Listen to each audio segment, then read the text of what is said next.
Fala pessoal, tudo bem com vocês? Chega mais, eu sou o Chico Garcia, inscreva-se no canal aí, vamos junto! E com isso, o Antônio Oliveira foi pro jogo depois e concedeu algumas das suas frases que eu gosto de ouvir.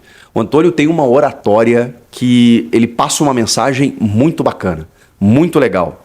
E ele disse que foi a vitória do caráter, a vitória da coragem, a vitória que ele dedicou para esses atletas.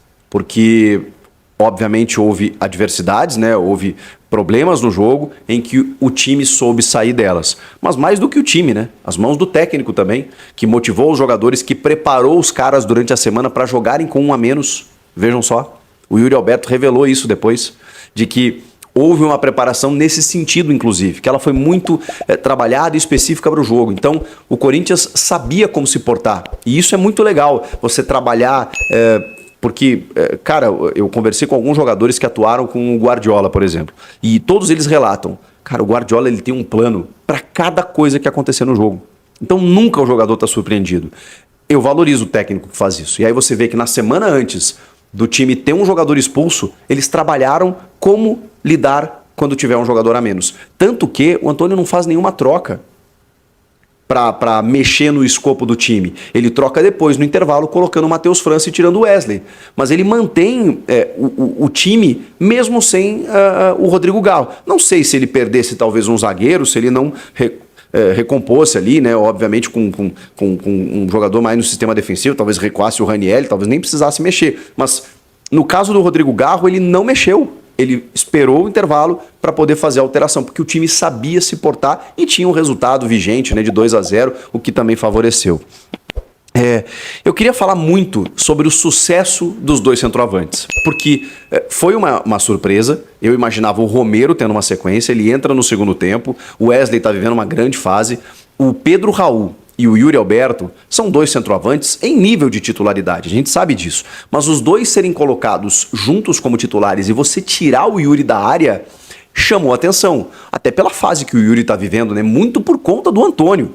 E foi muito simbólico, né? A gente está falando do mesmo estádio em que o Mano Menezes chamou ele de burro. E imediatamente depois substituiu o Yuri Alberto. E aí você vê que dias depois, poucos meses depois, o Yuri Alberto volta ao estádio, faz 2 gols, um deles mal anulado, e recebe desde então, desde a chegada do Antônio Oliveira, um carinho muito grande, uma atenção muito grande, e até o jeito de jogar do time que favorece mais o Yuri. E aí você vê que mesmo a gente sabendo que o Yuri não é o cara que joga de costas, ele conseguiu aproveitar melhor algumas oportunidades pelo jeito de jogar, tá sendo mais abastecido, né? Entrou o Rodrigo Garro no time, tudo favorece, mas ele jogando pelo lado direito, atacando o espaço, funcionou muito bem. E depois no segundo tempo, quando ele mantém inclusive os dois, boa parte do tempo, o Yuri está um pouco mais à esquerda. Ele está dando uma flexibilidade, uma mobilidade para o ataque que eu ainda não tinha visto. Especialmente com esses dois centroavantes que têm características distintas, mas que são fazedores de gols. E vejam só, o time venceu por 2-0, com 2 gols desses centroavantes. A grande questão que paira é se eles vão ser mantidos. Se a gente está falando de uma nova dupla de ataque, de 2 jogadores titulares, eu sei que a temporada é longa, que você não necessariamente vai jogar com o mesmo time o tempo inteiro, mas eu acho que você parte do pressuposto de uma titularidade de 11 ideal, né? Aquele 11 ideal para montar um time. Esses dois estão no 11 ideal. Pela entrevista do Antônio, eu senti que foi uma estratégia específica pro jogo. Ele usou frases do tipo, feliz de quem tem esses dois, porque eles têm muita qualidade. Obviamente essa situação vai se repetir, mas em outros, talvez não. A gente pensa jogo a jogo. Foi uma estratégia para essa partida. Pode ser que mude. Ou seja, ele sabia que a estatura do São Bernardo, com o Foster lá e o Helder, e o Alan Santos também que recuava, era um dificultador. O Pedro Raul é um cara que, enfim, dispensa comentários na altura, né? E também no oportunismo, no pivô, na parte de aproveitar bolas alçadas. Inclusive nem foi de cabeça o seu gol, mas de um oportunismo de centroavante. E aí você ter 2 caras ali para preocupar a defesa, obviamente que é uma estratégia que deu certo. Agora, vai ter jogos, né? Vão ter jogos, né? Melhor dizendo, que você não vai adotar esse sistema. E que daqui a pouco o Pedro Raul pode ser um cara como alternativa para uma bola aérea no segundo tempo. Então, a sensação que eu fiquei é que foi algo para esse jogo. Mas Aí fica a opinião do comentarista aqui. Cara, deu certo. Mas não é que deu certo, deu muito certo. Porque não foi só apenas pelos gols marcados. Eles se entenderam. O Yuri, saindo da área, ele tem realmente mobilidade. Ele também participa do jogo. Ele também acrescenta e às vezes até confunde a marcação, como o Pedro Raul também faz isso, e daqui a pouco sobra para um, sobra para outro. Aquela bola que o Wesley cruza, que o Pedro Raul oferece, ela podia ser para o Yuri, mas será que o Yuri não estava preocupando a marcação também ali num outro setor, a ponto do Pedro Raul conseguir confundir a defesa e atacar o espaço no meio de dois zagueiros? Então, é interessante. Normalmente, dois centroavantões eu não gosto, que são caras do tipo, da característica do Pedro Raul, porque eles ficam muito fixos dentro da área. Agora, quando você tem um atacante, como é o caso do Yuri, que é jovem, é rápido e ele tem essa flexibilidade, faz sentido. Eu vou dar um exemplo. O Internacional, por exemplo, que contratou o Ener Valencia. O Ener, desde o ano passado, é o centroavante do time. Mas ele é um cara que, pela explosão, ele pode fazer lado de campo ou bico de área. Então ele pode jogar junto com o Lucas Alari, ele pode jogar junto com o Rafael Borré. E aí você pode ter dois centroavantes. Então é mais ou menos nesse sentido que eu estou falando, que essa dupla pode dar certo. O Antônio usou como estratégia para esse jogo, mas eu repetiria. Eu repetiria para ver um pouco mais. O Antônio, nessa entrevista, ele falou outras coisas sobre criar uma atmosfera interessante, saudável, porque ele foi muito questionado de o que você fez? Porque esse Corinthians veio aqui há não muito tempo e sofreu contra o São Bernardo e perdeu para o São Bernardo e estava vivendo um período terrível. De repente o Antônio consegue esse resgate, embora a eliminação no Paulista não foi culpa dele, ele consegue uma evolução, não dá mais tempo e o time volta ao 1º de maio e mostra um futebol completamente diferente. E aí, obviamente, que ele não quis falar sobre o antecessor, por ética, né? Mas que ele precisava fazer com que os jogadores competissem mais, corressem mais, trabalhassem mais. E que ele percebe isso no grupo de jogadores. Que ele se sente muito orgulhoso porque ele chega ao CT e percebe os caras com vontade, mesmo aqueles com história, de trabalhar, de correr, de aprender. Porque ele entende que na qualidade o Corinthians era melhor que o São Bernardo. Mas ele precisava dar um pouco a mais, né? Dar aquele 110% para poder vencer o jogo, porque realmente as condições elas não foram favoráveis e nem pelo adversário, pela arbitragem. Então o Corinthians poderia se complicar num jogo teoricamente mais favorável para si. Falou sobre o Breno Bidon, a escolha pelo Breno Bidon na ausência do Maicon, e aí achei muito interessante que ele fala o seguinte, não é algo aleatório do tipo assim, Bidon, vem você aqui. Não, tudo é pensado. A não ser situações que você não está esperando dentro do jogo. Então a escolha do Bidon, ela foi planejada. Se o Maicon não pudesse jogar, ele já sabia que o Bidon poderia jogar. O Ranieri saiu elogiando muito o Bidon, porque o Ranieri também tinha como parceiro o Maicon, e de repente o Maicon sai e entra um garoto de 19 anos, e o Ranieri falou assim, cara, jogou como gente grande. E o Antônio Oliveira classificou o Bidon como uma joia, que ele não olha a idade, ele olha a qualidade. E realmente, para o Bidon estar sendo titular assim, em tão pouco tempo, foi no jogo contra o Água Santa e já ganhou uma credencial para ser titular num jogo decisivo de Copa do Brasil. Méritos para o moleque e para o técnico também, que não está tendo preconceito nesse sentido em utilizar o moleque, o garoto. Ele também elogiou muito a presença, falando aí no contraponto, do Paulinho, que a gente já falou aqui, tá para voltar, jogador dos mais experientes, líder do grupo e que, mesmo sem estar relacionado, esteve lá. Ele, inclusive, fez questão de citar, o que mostra a união desse grupo, a família que está esse grupo, que Paulinho está aqui conosco. Eu não via isso com o Mano Menezes, não via isso no ano passado.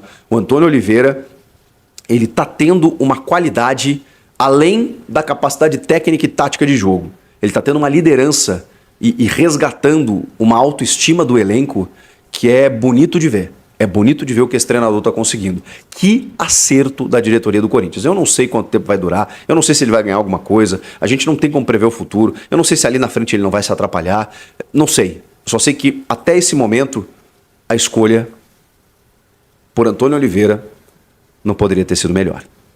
E aí, o que vocês acharam de tudo isso que eu falei? Vocês estão felizes com o Antônio? Eu confesso para vocês que eu estou empolgadaço. Não sei, repito, onde o Corinthians vai e pode chegar, porque a concorrência na temporada vai ser muito grande. Mas no que diz respeito ao que o Corinthians pode, não tinha cara melhor para estar ali na frente. Eu sei do Wesley, foi o que eu já informei, tá? O que eu já informei nos últimos dias. O Corinthians estipulou um valor mínimo de venda pelo Wesley. Eu acho um valor alto. 50 milhões de euros, tá? O Corinthians foi enfático. Eu cheguei a questionar esse valor, né? Como eu questionei aqui. Mas não é muito. Eu senti muita firmeza, tá?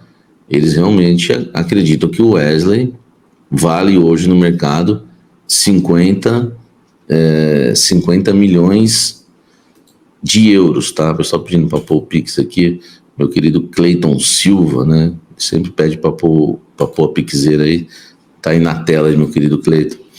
O Corinthians hoje, né, acredita que pode vender o Wesley por 50 milhões de euros. É grana pra caramba, eu já falei isso, né, para vocês, né, 50 milhões de euros em reais dá 272 milhões de reais, tá? O Corinthians tem aí 90%, né, dos direitos econômicos do Wesley, mas não há uma proposta oficial, tá? O que me falaram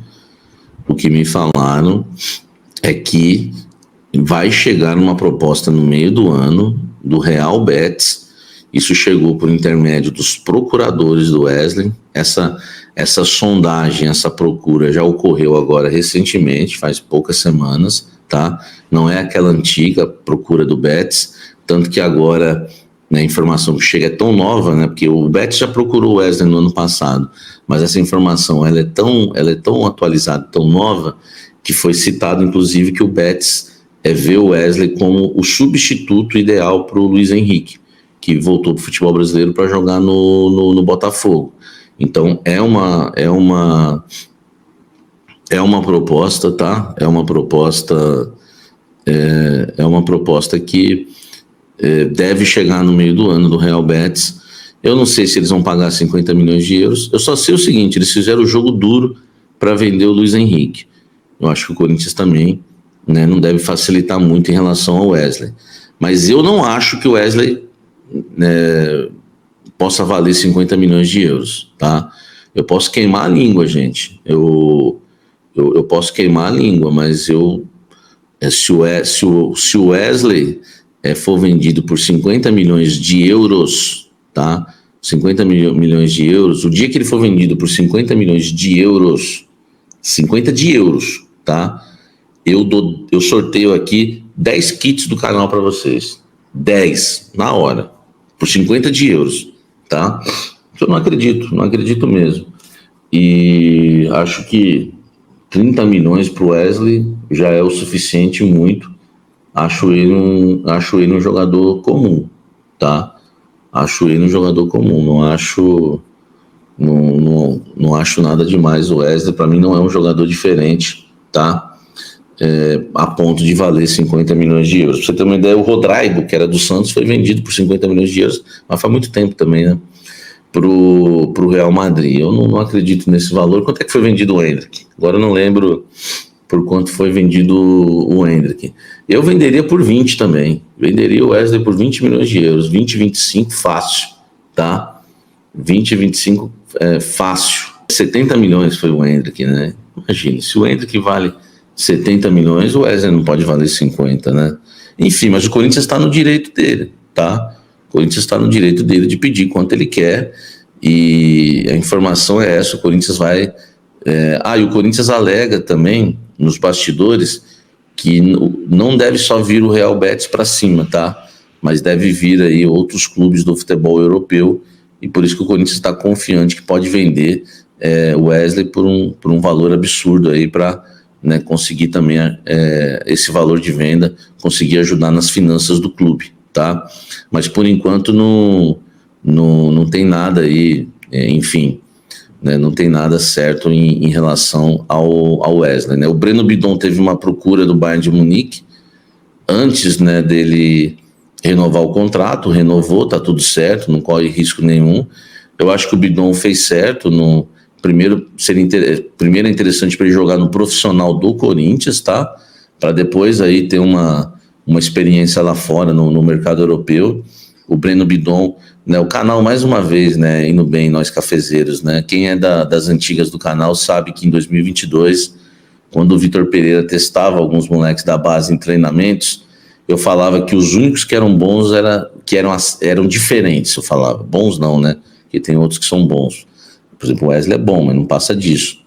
E a minha fonte já dizia que os diferentes eram o Breno Bidon, tá? E o Moscardo, né? E realmente são dois jogadores que parece que são diferentes. O Moscardo já no futebol europeu daqui a pouco, e o Breno Bidon, que fez uma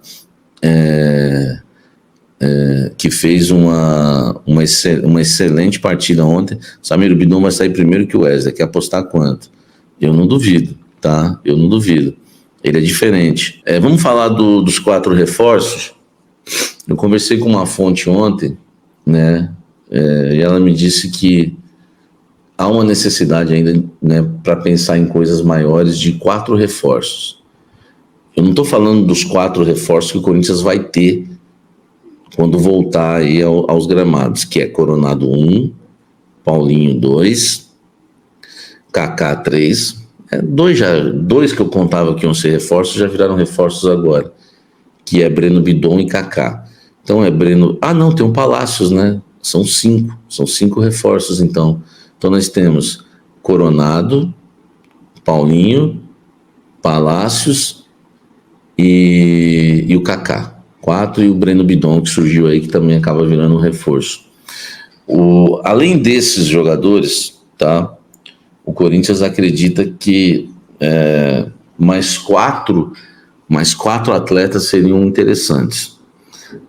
Imagino eu, tá? Eu não entrei nessa conversa das posições, mas imagino eu que seja um lateral esquerdo, porque o Corinthians hoje, né, a única esperança que o torcedor corintiano tem é em relação ao Palácios, e também um volante, um meia eu acho que não precisa, porque já tem bastante, tem Garro, tem um Coronado, enfim, apesar que o Matias Osso foi embora, quem sabe, né, um meia com uma característica diferente.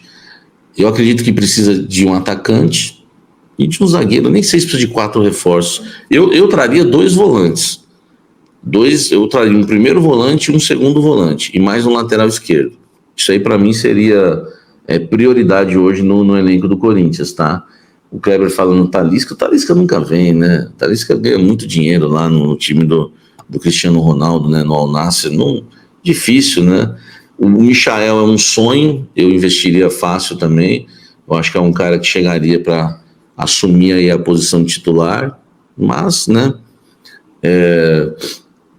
são questões que a gente tem que estar atento aí ao mercado. Um volante, um lateral esquerdo, 2 atacantes. 2 atacantes, tá? Não quer mais o ponta, Samir? Cara, eu quero. Eu acho que um ponta para ser titular eu quero muito, mas são contratações mais caras, né? O problema é como o treinador vai escalar tudo isso, né? O Pedro Henrique, por exemplo, já está perdendo espaço. Quando o Coronado tiver à disposição, vai acabar perdendo espaço também, vai acabar perdendo mais espaço ainda o Pedro Henrique. O Mosquito, por exemplo, mas são jogadores que o nível técnico também não dá para ficar a gente, né, defendendo. Para mim, se chegar um Michael, o time ficaria fortíssimo, né? Você pega aí um meio campo com o Michael, com o Garro e o Coronado no meio campo, o Michael no ataque, mais um centroavante, enfim, 2 volantes, seria sensacional. Mas acho muito difícil, né? É isso aí, fiel. Espero que vocês tenham gostado desse tipo de conteúdo. Lembrando que os créditos são do jornalista Chico Garcia e do Samir Carvalho, beleza? Então a gente pede, se você curtiu esse tipo de conteúdo aí, esse vídeo de cortes, pra você deixar o seu comentário, seu Vai Corinthians, porque a gente reage a praticamente todos os comentários, se inscrever no canal e ativar o sininho de notificações, porque a gente posta praticamente todos os dias aí vídeos das melhores notícias, bastidores, tudo que acontece dentro do nosso Coringão. e esmagar o dedo no like. Beleza? Meus amigos, a diretoria do Timão já utilizou aí o dinheiro da venda do Moscardo para quitar algumas pendências financeiras aí com o atual elenco aí de 2023 e 2024 do Timão, tá? Porém, meus amigos, o Timão ainda não tem direito de imagem a alguns jogadores aí que deixaram o Corinthians, tá? Para encerrar as pendências aí com Gil, Juliano, Renato Augusto e evitar um transfer ban aí pelo caso do Matias, que acionou o Corinthians na FIFA cobrando cerca de 40 milhões de reais, né? A diretoria alvinegra aguarda alguns repasses aí do Nottingham Forest e do Circuit Bridge, respectivamente pelas vendas aí do Murilo, que foi uma das maiores vendas aí da história de um zagueiro do Corinthians, e do centroavante aí, o ex-centroavante Felipe Augusto, beleza? O Timão ainda vendeu o Murilo aí cerca de 64,4 milhões, enquanto Felipe Augusto foi 16 milhões de reais, tá, fiel? O meia Juliano aí, que hoje está com o Santos, cobra cerca de 1 milhão e 800 do Corinthians na justiça, tá? Já o Matias não chegou a um acordo de rescisão com o Timão e moveu uma ação contra o Timão na FIFA. O paraguaio pede em torno de 40 milhões de reais, mas a diretoria corintiana diz que o valor não corresponde ao valor devido, beleza? É isso aí, um forte abraço a todos e até o próximo vídeo e vai Corinthians!